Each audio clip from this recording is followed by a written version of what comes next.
Bueno, buenas tardes a todos. Estamos un día más en nuestros diálogos online. Ya sabéis que son estas charlas que organizamos desde la CEC, las que invitamos a escritores de muy diversa índole a charlar con nosotros sobre algún tema que nos ha interesado o sobre algún libro que han publicado. En este sentido, ahora os lo presentaré, pero aprovecho para dar la bienvenida primero de todo a Juan Andrés García Román, que es quien nos acompaña hoy. Juan Andrés, ¿qué ¿Qué tal? tal?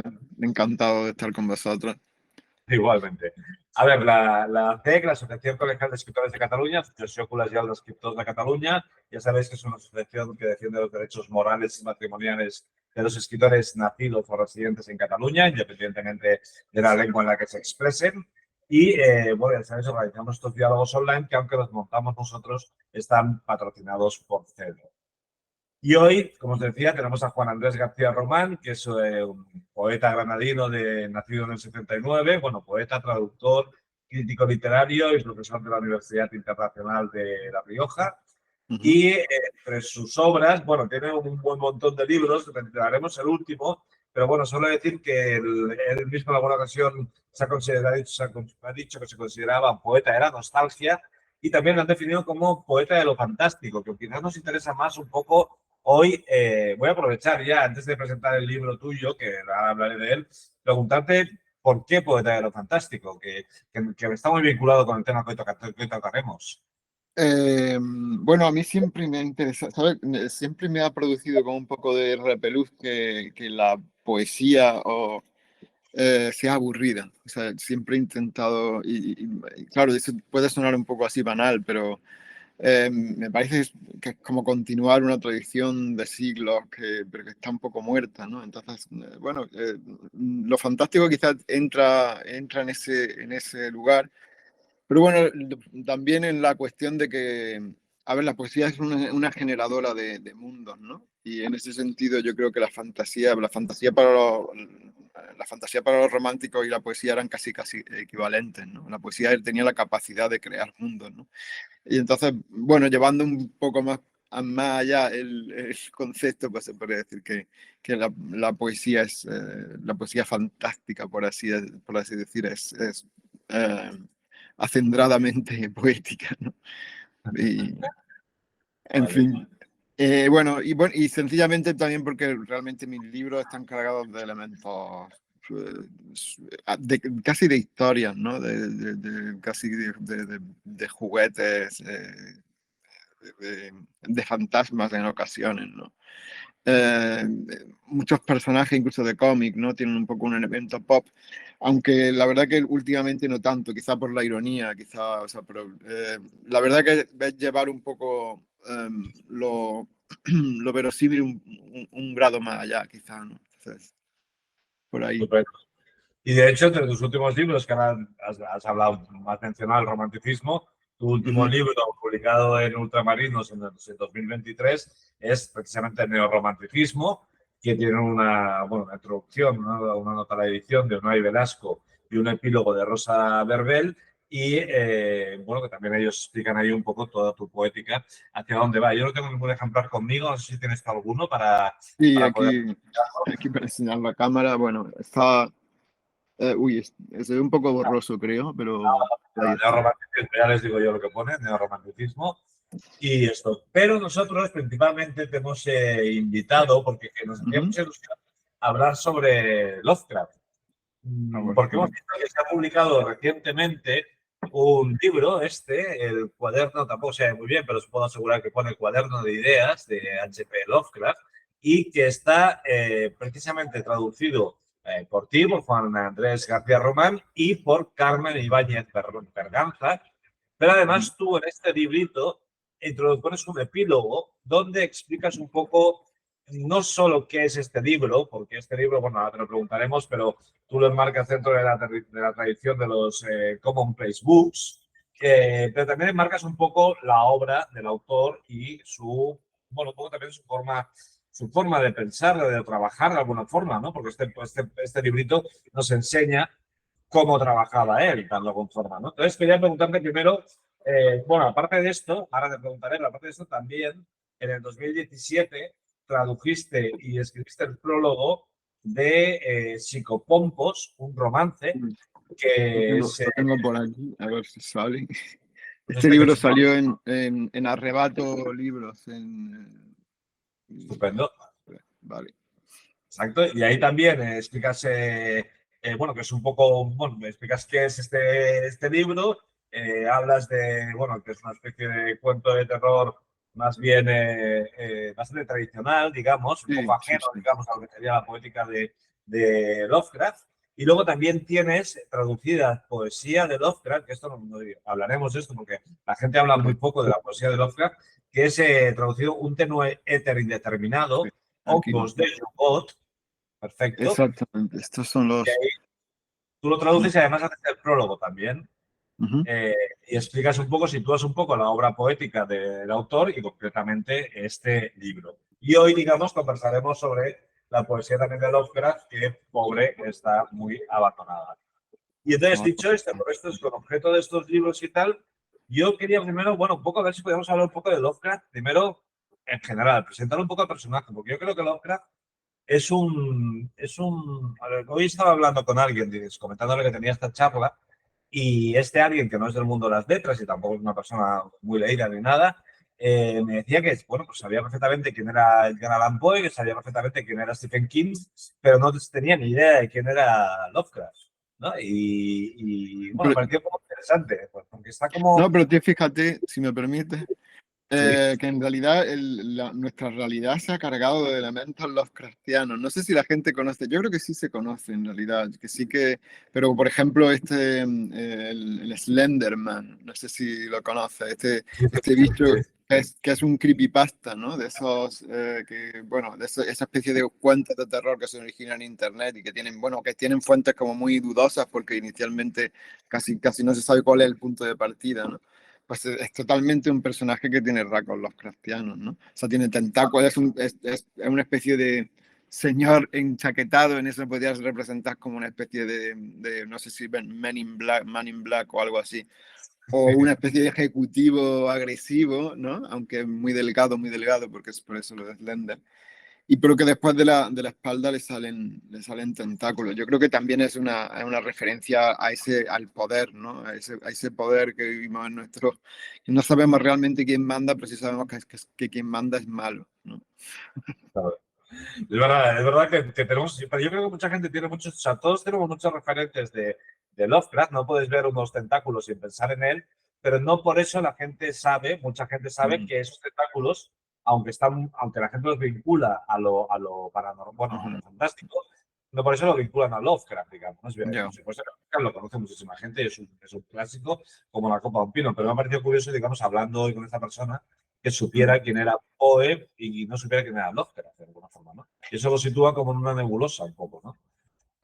Sí, a ver, bueno, Lovecraft, quizá esa persona es más bien bueno, más bien del mundo de las letras o algo así, pero lo que se suele suceder es que Lovecraft es un autor de serie B y siempre lo fue en parte, ¿no? Es decir, yo creo que Lovecraft solo en muy contadas ocasiones aspiró a ser alta literatura, o sea, él no tenía un concepto de sí demasiado, demasiado, bueno, demasiado benévolo, ¿no? Y, y- y yo creo que tiene un poco de razón. O sea, él siempre está de acá para allá con aventura un poco de literatura amateur, ¿no? Con esas publicaciones que son generalmente revistas, ¿no? Weird Tales bueno, todo ese mundo del, bueno, publicaciones casi de terror, pero de serie B, ¿no? Y ese Claro. es el mundo en el que él se desenvuelve. Yo creo que él encuentra ahí su sociología, era un hombre bastante misántropo, y creo que allí encuentra un poco el filón de aquellas personas con las que se podía relacionar y con las que, de hecho, se podía relacionar a la manera en que él prefería, que era epistolar, ¿no? O sea, yo creo que en Claro. Lovecraft hay un grado grande, casi, yo no sabría si por eso es absurdo decir si autismo o algo, pero desde luego algo había de una Bueno, timidez así. para entender esa timidez, digamos, habría que mirar un poco su biografía. Y bueno, tenemos Hmm, ahí la muerte del padre, el padre ya metido en un psiquiátrico en sus últimos años, Sí. con una enfermedad de transmisión sexual tremenda, digamos, Mm, y la madre, bueno, también que la madre claro. partícipe del enloquecimiento del hijo casi, ¿no?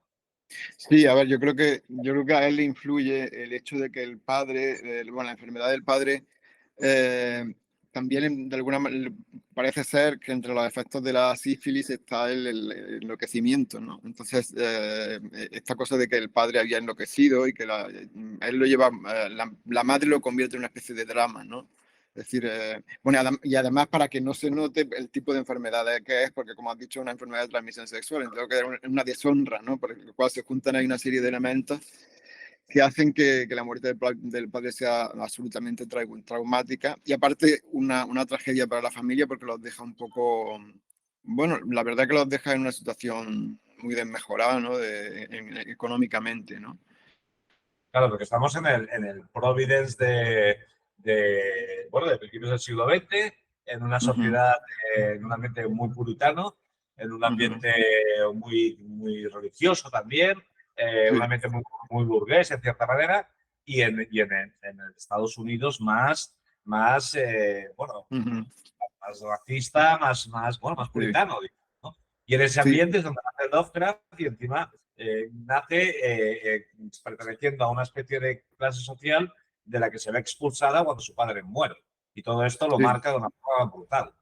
Claro, y la madre de alguna manera se ve en la obligación como de tapar, ¿no? Y yo creo que en algún momento se le va el control de qué es lo que necesita tapar y esconde al niño. El niño se convierte en una especie de casi de muñequito que ella tiene allí, que además le hacen rizos, le hacen cosas, lo ponen como, ¿no? Pero verdaderamente se convierte en un niño totalmente aislado, ¿no? Que la madre no quiere enseñar porque además bueno, ella tiene la idea de que es un hijo muy feo. Lovecraft Sí, parece ser que, sí, sí, sí. Lovecraft parece ser que no era un hombre absolutamente agraciado o guapísimo, ¿no? Pero tampoco era así. O sea, a la madre le entró, con la muerte del padre, la madre pierde un poco la razón. y él, según, bueno, porque también tenemos recientemente también se ha publicado de Howell Beck, ¿no? Publicó este pequeño Una ensayito de maravilla. Lovecraft, que en realidad no es una biografía, es más bien como una reflexión de Howell Beck sobre cómo ve él a Lovecraft y dedica las Mm, últimas páginas a la biografía, pero él no, bueno, no, espera, no, él habla de un gentleman todo el rato. Él dice que el problema de Lovecraft es que él se veía a sí mismo como un gentleman cuando en realidad ya no pertenecía a su universo. Y tú hablas de aristocratismo redicho. En algún prólogo tuyo, tú sí. prefieres usar el término de aristócrata redicho, digamos, ¿no? Sí, a ver, yo creo que él, no, él tenía, por tradición familiar, sí, una de esas viejas familias, ¿no? Ocurre en América, ¿no? Con los descendientes de los descendientes que se saben como los pobladores. Y yo creo que en Lovecraft había esta cosa de nosotros venimos casi del Mayflower, ¿no? Claro. Y eso está ahí, pero por otra parte está claro que Lovecraft tiene un problema con el tiempo en el que le ha tocado vivir, es decir, él está muy en lucha constante con el tiempo. Se traslada por ejemplo, a Nueva York y en Nueva York de alguna manera es totalmente infeliz porque es incapaz de encontrarle un trabajo. Su novia Sonia intenta ayudarle a encontrar un trabajo. Es un hombre que de alguna manera, desde luego, no era de un hombre de mundo, por así decir, ¿no? Y desde luego no de nuestro siglo. Pero la cuestión es por qué él en algún momento decide esconderse en esa especie de realidad, como de pseudo realidad georgiana. Él se convierte como en un personaje de la Inglaterra, ojo, porque él pensaba que había una continuidad total entre esa Claro, Inglaterra y la América en la que habitaba, ¿no? claro, pero en realidad, como tú bien dices, en Estados Unidos, donde contrae matrimonio con Sonia Half Green, que Ujú, además ella es judía y él ujú. antisemita hasta el tuétano, que también esto es Bueno, una- sí, sí, sobre esto hay un poco de mito. Yo es que sinceramente creo que el antisemitismo de Lovecraft, es que Lovecraft es un pensador como muy lleno de altibajos. Yo creo que el antisemitismo no es totalmente constante. Yo creo que en los últimos años, yo creo que él se retracta un poco. Yo creo que forma parte de su carácter un poco asocial, un poco sociópata, ¿no? Y entonces, a veces el sociópata necesita odiar. y Ya. necesitas generar elementos, elementos de hecho, de rechazo y de odio. Pero no creo que lo sea 100%, o por lo menos todos los años de su vida. Y creo que al final de su vida, hay un proceso como de mejora, ¿no? Que va evolucionando, se va haciendo un poco más sociable. Y yo creo que en esos años es menos, bueno, es menos racista, pero sí ciertamente en algún momento de su vida que llega a comulgar con ideales directamente nazis. O sea. Claro, bueno, de hecho, bueno, cuenta, me parece que era Howard Lebeck, que cuenta que él llegó a estar como a respaldar a Hitler al principio, aunque luego se Sí. dio cuenta de que Hitler era un populista y que como Mm. populista lo despreció como diciendo este también es idiota, digamos, ¿no? O sea, no lo siguió porque le pareció que no era ni siquiera digno de que él lo siguiera, ¿no? Que Sí, no te sí, parezca digno Hitler, claro, sí, ahí se ve la actitud, ¿no? Se ve la actitud del revista, ¿no? Que siempre se va colocando al final un poco más alto que aquel que... Pero lo curioso con respecto a eso también es, bueno, claro, es que él tiene que encontrar enemigos para esa especie de paraíso terrenal que ha encontrado, que es esa Inglaterra, o sea, perdón, esa nueva Inglaterra en la que él se ha criado de niño y que representa para él un poco esa Inglaterra del siglo XVIII, ¿no? Entonces, claro, el enemigo con él pues, es sencillo, en ese sentido no hace falta nada más que mirar a nuestro alrededor, el enemigo es el inmigrante, ¿no? Él tenía muy mala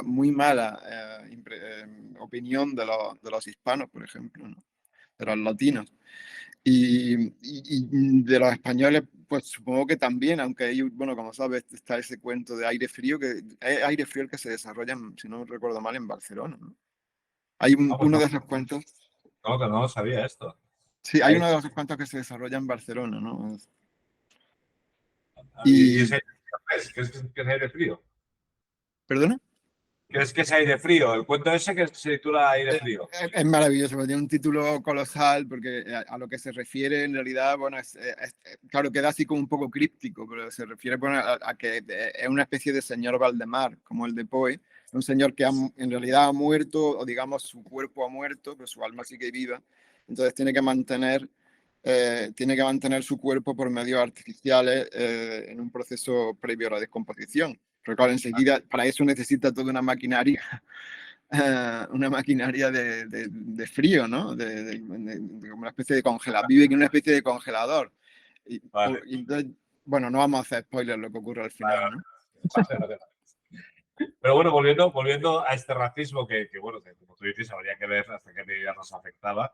Es verdad, o sea, él, digamos, se va a Nueva York después de casarse con Sonia, Ujú.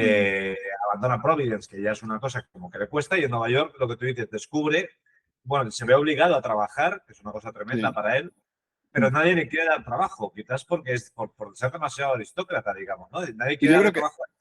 Y él claro, descubre yo que los pienso, perdona. inmigrantes, los inmigrantes consiguen trabajo y él no, ¿no? Lo cual le rompe la cabeza de alguna forma esto a él. Sí, claro. Claro, hay una cuestión de orgullo ahí fuerte.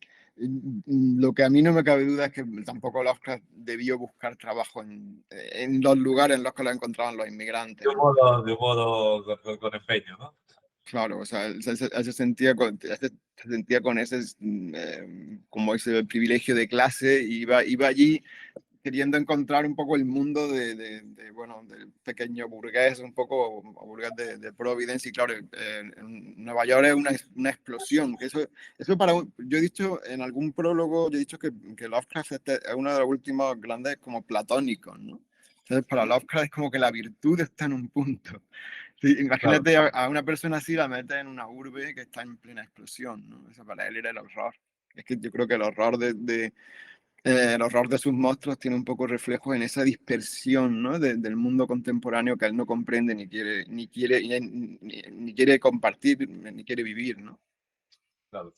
Porque, oye, y hay otra temática que Houellebecq aborda mucho cuando habla sobre todo de Sonia. Bueno, Houellebecq dice que hay dos aspectos en la vida de Lovecraft de los que no habla ni siquiera en la obra y tampoco en Mm, su vida privada, que es ya, el sexo.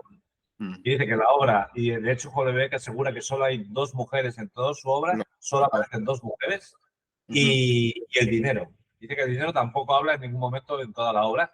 y de hecho en su vida él tuvo muchos problemas con el dinero precisamente porque su actitud burguesa le impedía perseguir el dinero de alguna forma, ¿no? Hmm. Sí, él se considera una especie de aristócrata y en ese sentido parece como los hijosdalgos españoles, ¿no? No necesita, Ya, él quiere no necesitar trabajar, ¿no? Y bueno, y claro.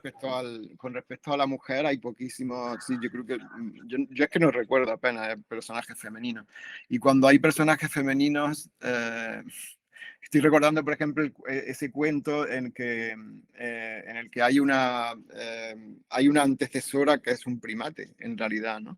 Sí, Y que resulta, claro, que hay una especie de secreto que se ha mantenido a lo largo del tiempo de que en una familia digamos, se han hibridado con monos, ¿no?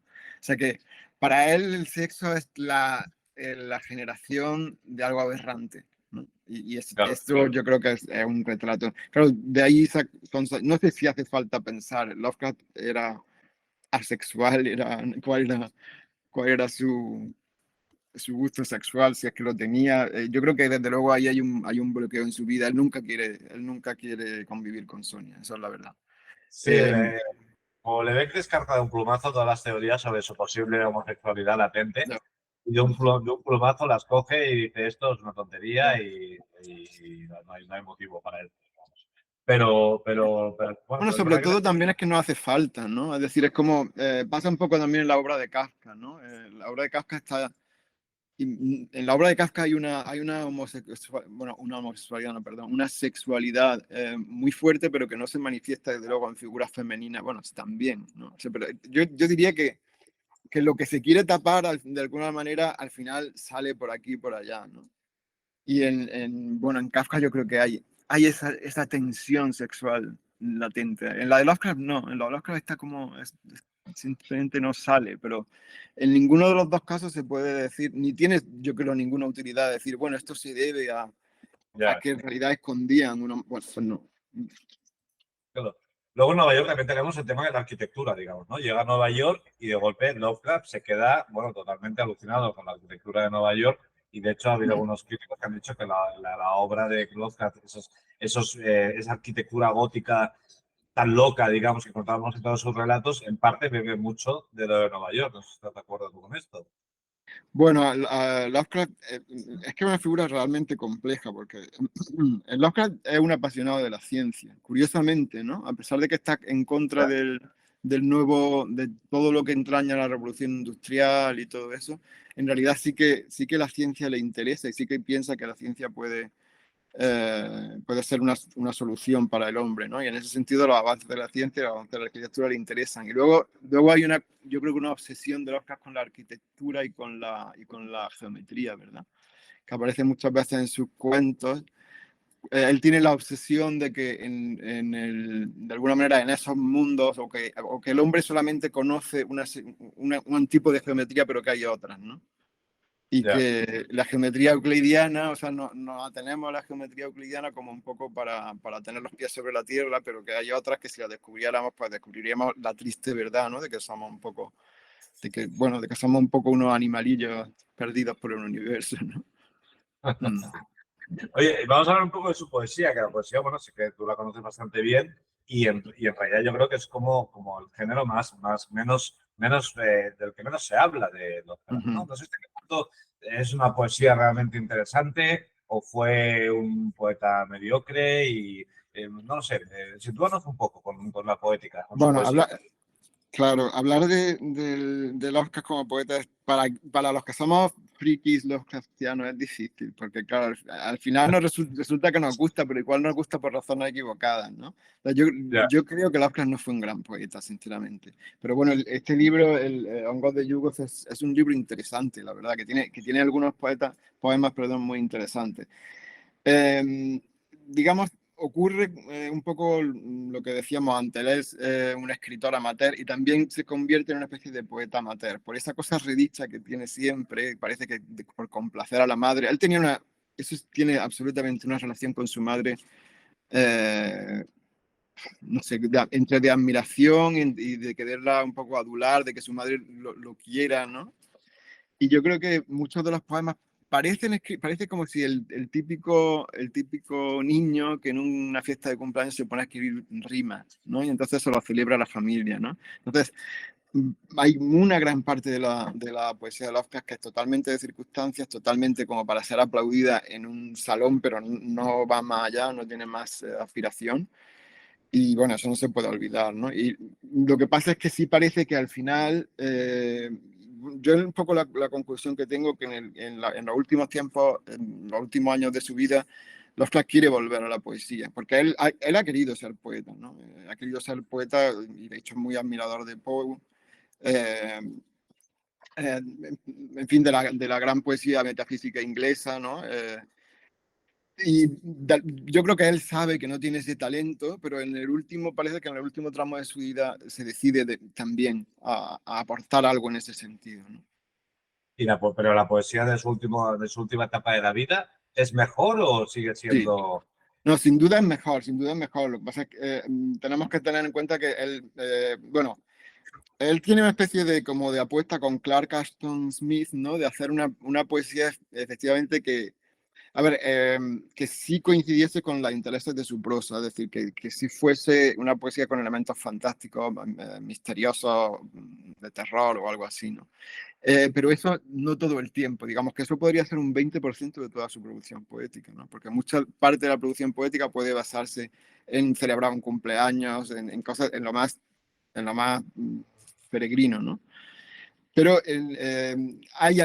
trufando eso sí que hay siempre algunos poemas que tienen elementos de ciencia ficción o de terror, ¿no?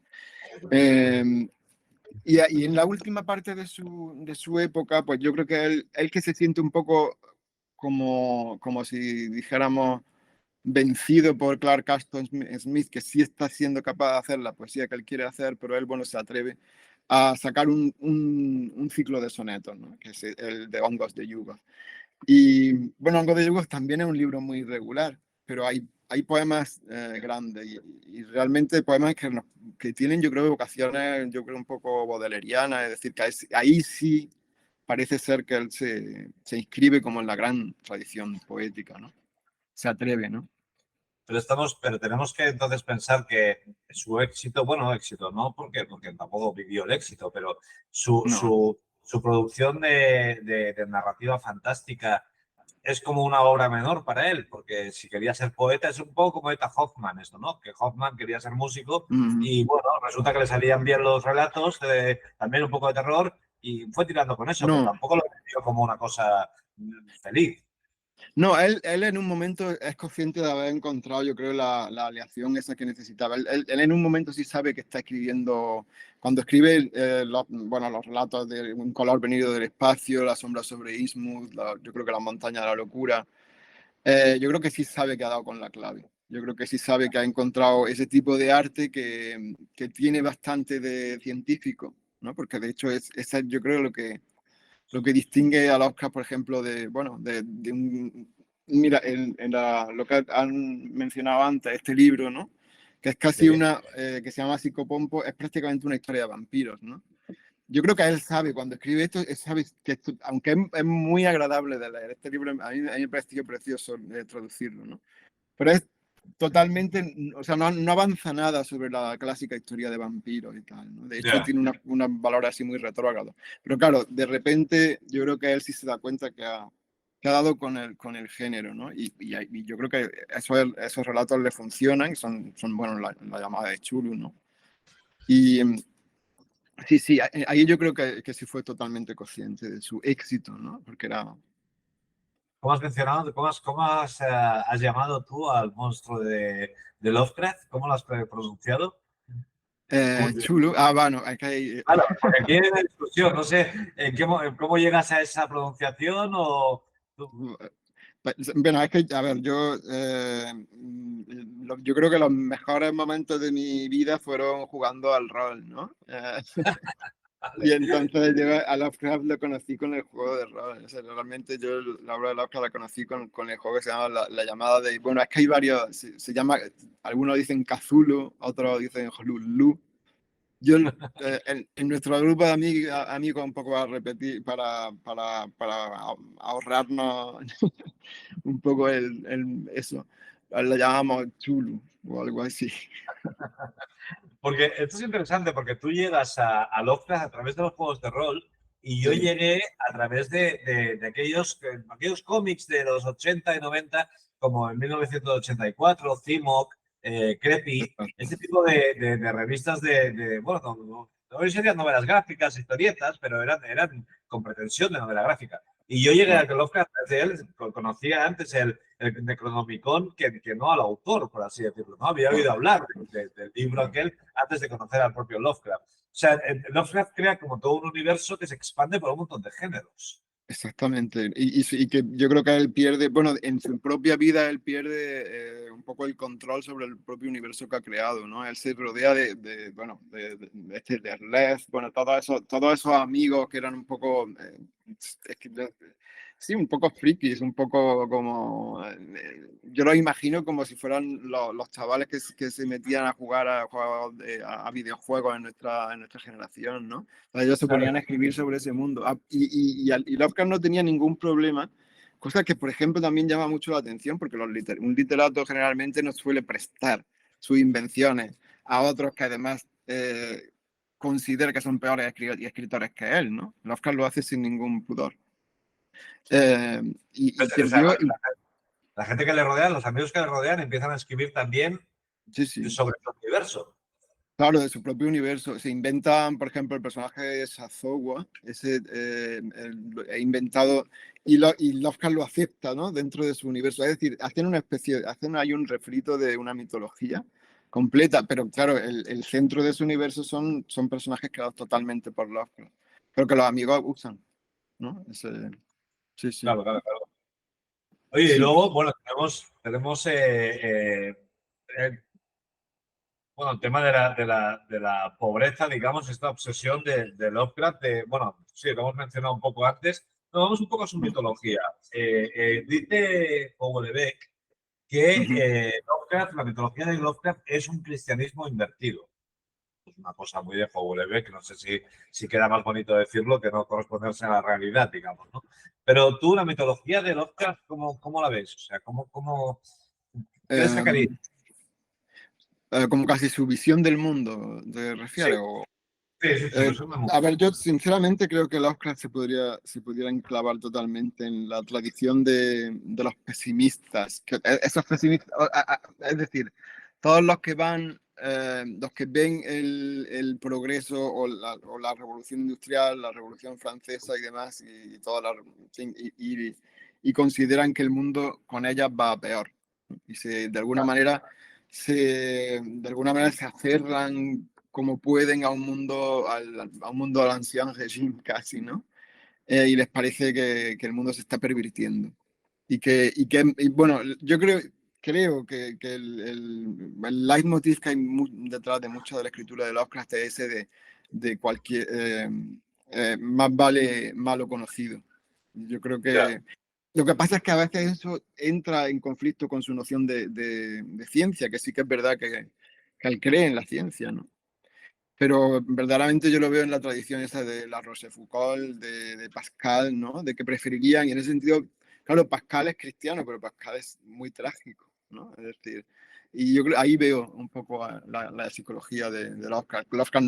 Lovecraft, él se declara completamente ateo. no, Eh, pero sí está claro que tiene una cierta noción del bien. Y esa noción del bien yo creo que se convierte en una obsesión para él, ¿no? Yo, bueno, en el prólogo de los hongos de yugos, bueno, acabo diciendo que ese es el leitmotiv de toda su poesía, ¿no? Y que aparece no solamente en su poesía, claro, sino sobre todo bueno, en una región del universo de Lovecraft que a lo mejor no es el más frecuentado, que son las aficiones de Randolph Carter, ese personaje que él se inventa con el que sueña otros mundos y que es el más dunsaniano, ¿no? Que tiene sí, como que sueña ese mundo infantil y que quiere volver a un mundo más bello, ¿no? La llave de plata, ¿no? Y yo creo que hay cuentos que yo creo que en mi opinión no están tan logrados como esta de la búsqueda en sueños de la ignota Kadaz, ¿no? Que aunque lo han traducido de muchas maneras ese cuento, el título. Y yo creo que son capitales para entender a Lovecraft. Aunque ya digo, no está logrado, no está en absoluto tan logrado, ni tan cerrado, porque es como eso, la llamada de Cthulhu, o no sé, o el horror de Dunwich o algo así. Pero sí está muy quintesenciado su pensamiento, su visión del mundo. Tengo la sensación. Hay un tópico que se repite sin parar, bueno, una expresión que es la del materialismo del terror, que dicen que, bueno, que introduce el materialismo en el terror. ¿Cómo podríamos explicar, digamos, esta idea? O sea, el materialismo, porque la lees y cada has estudiado Lovecraft, pues más o menos te queda claro, pero ¿qué significa introducir el materialismo en el terror? Si es que estás de acuerdo Eh, con esta idea. Claro, No, sí, claro, a ver, de alguna manera Lovecraft sabe que no puede, es lo que pasa, él no sabe que no puede generar miedo con una criatura a ver, este romance, bueno, yo lo llamé Psicopompo, un romance, sí, el romance porque está escrito en verso, él sabe que no puede asustar a nadie, ni llevar a esa sensación bueno, de vértigo, de tal, pues escogiendo lo que más le gustaba, por otra parte, ¿no? Escogiendo una ambientación en la Francia, ¿no? En la Auvernia, ¿no?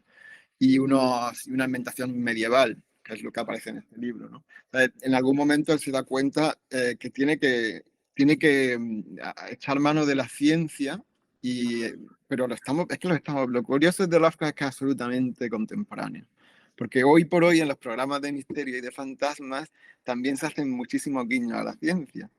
Entonces él se da cuenta que tiene que, de alguna manera, meter elementos que sí son científicos para que se puedan creer los que no son científicos. Y que los no científicos, por así decir, son casi como aristas de nuestro mundo que no hemos entendido, pero que algún día se llegarán a entender, ¿no?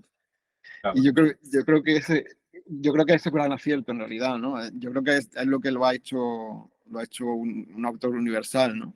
Porque, por ejemplo, literariamente, en verdad, sus cuentos, claro, cuando se pone a describir, parece un autor del siglo XIX o de antes, en cualquiera de los mejores relatos suyos, ¿no? Que ese sabor, claro, nos gusta a los Lovecraftianos porque estamos muy entregados a nuestro friquismo, ¿no? Pero en verdad, literariamente no tiene mucha enjundia, ¿no? Aunque es bonito, es muy romántico, pero es muy anacrónico. De hecho, la crítica, bueno, mucha parte de la crítica dice que Lovecraft ha creado un gran universo, pero que es un mal escritor, ¿no?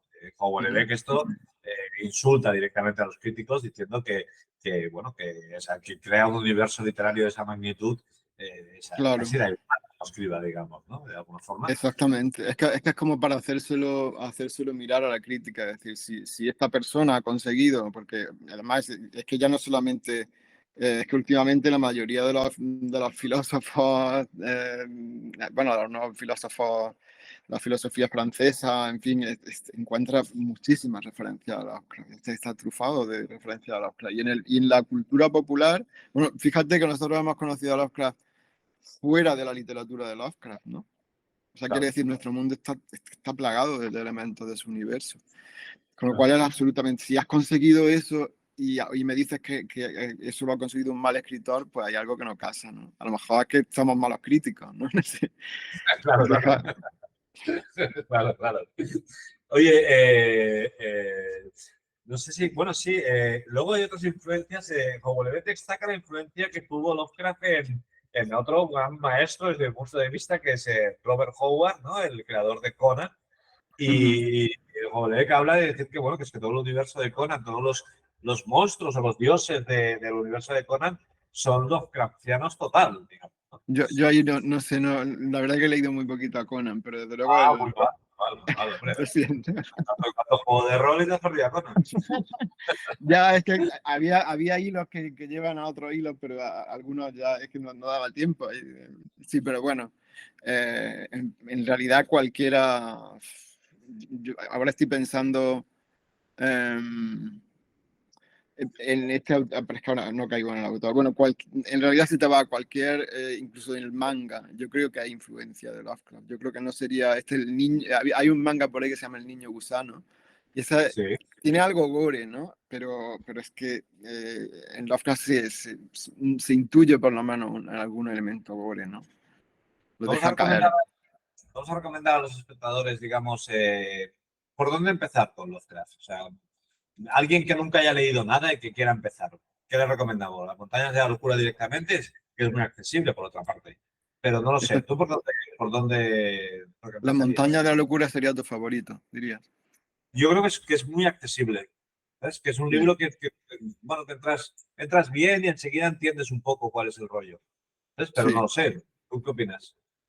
A ver, yo pienso, para mí el mejor relato de Lovecraft, y que creo que además está muy bien escrito y que él sale un poco de esa cosa verbosa suya, de esa cosa como muy barroca, es El color venido del espacio. Bueno, lo han traducido de muchas maneras el título también, porque eso Ya. no hay consenso, ¿no? The Color Out of Space, ¿no? Y yo Vale. pienso que está lleno de elementos, no sé, y genera un terror que todavía de verdad puede sentirse, o sea, que parece que recuerda a la película esta de Señales de Night Shyamalan, o sea, como Night Shyamalan, ¿no? Sí. Eh, Tiene algo, no sé, tiene un algo como muy moderno, pero bueno, a mí también me encanta La sombra sobre Innsmouth, me gusta mucho, ¿no? Esa especie de... Bueno, y esa idea del evolucionismo, pero contrario, ¿no? Es decir, que el ser humano se está entremezclando con otras razas, pero que son razas, porque hay una cosa muy graciosa, porque Lovecraft tenía una verdadera aversión a todos los bichos marinos. Lovecraft no podía comer, decir que era una asquerosidad comer pescado. Hostia. Vale. El olor a pescado era lo que más le desagradaba del mundo, le parecía además un síntoma de falta de civilización, con lo cual, si hubiera venido a España, no habría. Claro, claro, claro, claro, claro. Y claro, entonces los habitantes de Innsmouth llevan siglos mezclándose con seres que están ultramarinos, ¿no? Claro. Vale. No, submarinos, ¿no? Y bueno, y de ahí, pero, pero sí me gustaría, y termino, Sí, sí. eh, eso sería el Lovecraft de las mejores ficciones construidas por él, incluida la llamada de Cthulhu, ¿no? Sí. Pero también hay un Lovecraft de verdad que es súper interesante, que hay el Lovecraft de Dagón, de Celefais. Bueno, el de Dagón estaría un poco entre medias, pero el Lovecraft este de Celefais, el Lovecraft de la llave de plata y de la búsqueda en sueños de Kadath, la desconocida, ¿no? Y ese es un Lovecraft mucho más lírico. Ese Lovecraft no tiene nada que ver, por ejemplo, con el buscador de, no sé, con el Lovecraft de los tentáculos y de los bicharracos, ¿no? Es un Lovecraft mucho más nostálgico, lírico, eh, y que tiene alguna influencia, pues, bueno, del cuento de hada irlandés, ¿no? De la búsqueda casi de un paraíso terrenal, ¿no? A mí ese Lovecraft me emociona mucho, la verdad. Ah, estupendo. Vale. ¿Y esta lo encontramos en qué, en cuál, en qué relato lo Eh, encontramos? bueno, están todos en Alianza Editorial y yo creo que están bien. A mí me gusta mucho esa edición, la verdad, pero últimamente están, bueno, es que casi todas las editoriales tienen su colección Lovecraft. Ah, sí, sí. Están Valdemar, en todo. Valdemar, Claro, exactamente, claro. y hay más, y después hay un volumen que no sé quién sacó, que era casi la obra completa, ¿no? Y con las interpretaciones de Yoshi. Siempre es muy interesante para quien se quiera, bueno, saber lo que opina como un poco el chamán Lovecraftiano, ¿no? Que es este crítico Yoshi. Claro. Estupendo. Pues oye, no te vamos a robar más tiempo, que ya te hemos robado bastante. Yo creo que No. ahora toca que la gente lea Lovecraft, los que no lo han hecho todavía. Y de hecho, bueno, no hemos hablado de esto, pero este cuaderno de ideas en los que encontramos como frasecitas o apuntes de posibles relatos que no sé si alguno llegó a materializarse o son solo notas. ¿Tú Sí, sabes sí. si Sí, alguno sí, llegó a... hay muchos que llegan a materializarse. La llamada de Zulu está ahí ya en embrión, sí, sí. Pero hay muchos más.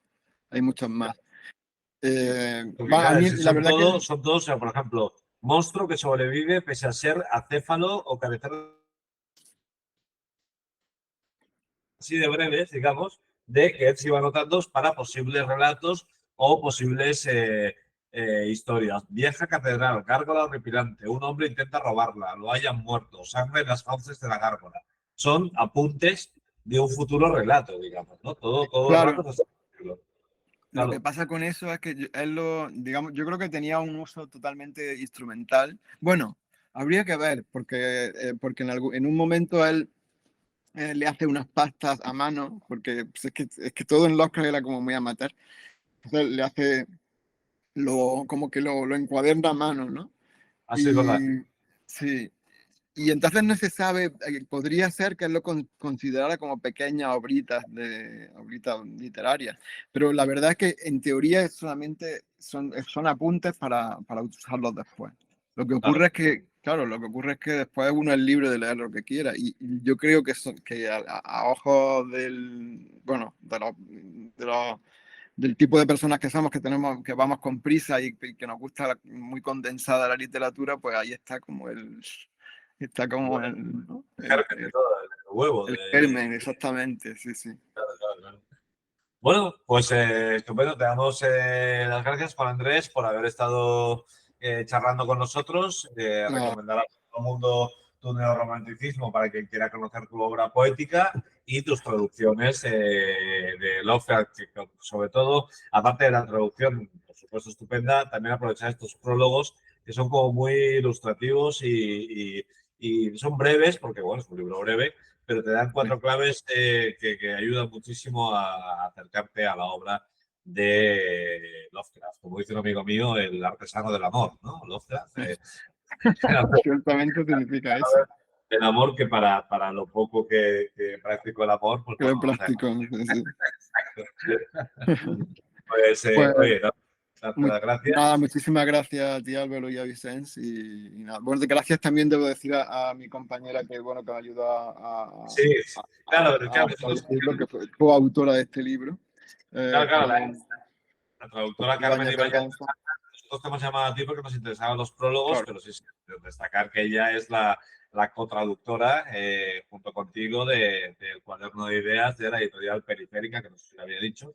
Y sí, también Y, agradecerle a y ella. si, y si me permite, lo último, en la editorial Periférica hay una muy buena traducción también de Juan Cárdenas, de otro cuento de Lovecraft, que se llama El Resucitador. Es una especie casi totalmente de Frankenstein, ¿no? Pero que, o sea, Lovecraft es que Lovecraft casi como que versiona clásica, versiona el Drácula de algún modo, o por lo menos esa especie de ghoul, esa especie de psicopompo, ¿no? Y Claro. después también versiona a Frankenstein en El Resucitador, que lo sacó también Periférica. Pues estupendo. Pues de que tengáis todos lindos sueños con Pulum, o como queramos llamarlo. Y nos vemos en el siguiente diálogo online. Y muchísimas gracias, Juan Andrés. Gracias, muchas gracias a vosotros.